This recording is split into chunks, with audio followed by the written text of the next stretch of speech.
শুক্রবার সোনামুড়া ঠাকুরমুড়া স্কুল মাঠে মহরম আয়াত আলী স্মৃতি ফুটবল টুর্নামেন্টের ফাইনাল ম্যাচ অনুষ্ঠিত হয়।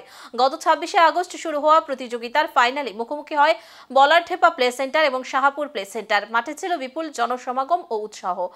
অনুষ্ঠানে উদ্বোধনী অনুষ্ঠানে প্রধান অতিথি হিসেবে উপস্থিত ছিলেন রাজ্যসভার সাংসদ রাজীব ভট্টাচার্য। এছাড়াও ছিলেন বক্সনগর বিধায়ক তফাজ্জল হোসেন, সমাজসেবী উত্তম দাস এবং সোনামুড়া নগর পঞ্চায়েতের চেয়ারপারসন শারদা চক্রবর্তী।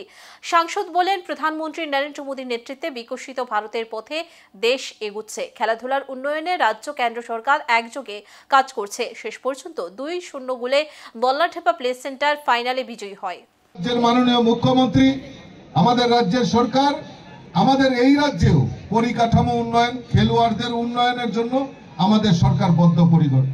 আপনারা জেনে খুশি হবেন যে আমাদের কাছে একটা প্লাস পয়েন্ট, যিনি আমাদের রাজ্যের মুখ্যমন্ত্রী, উনি ডাক্তার হলেও উনি একজন প্রাক্তন খেলোয়াড়।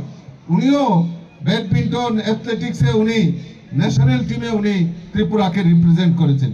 তো তার জন্য আমাদের এই খেলাধুলার মানকে উন্নয়ন করার জন্য আমাদের সরকার কাজ করছে।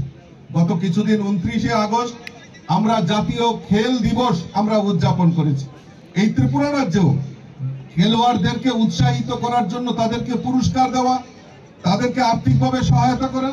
আজকে আমাদের বিভিন্ন জায়গায় এই ফুটবল খেলা এখানে হচ্ছে। আজকে সিনথেটিক মাঠ, প্রত্যেকটা ডিস্ট্রিক্টে একটা করে সিনথেটিক মাঠ আমাদের সরকার গঠন করেছে।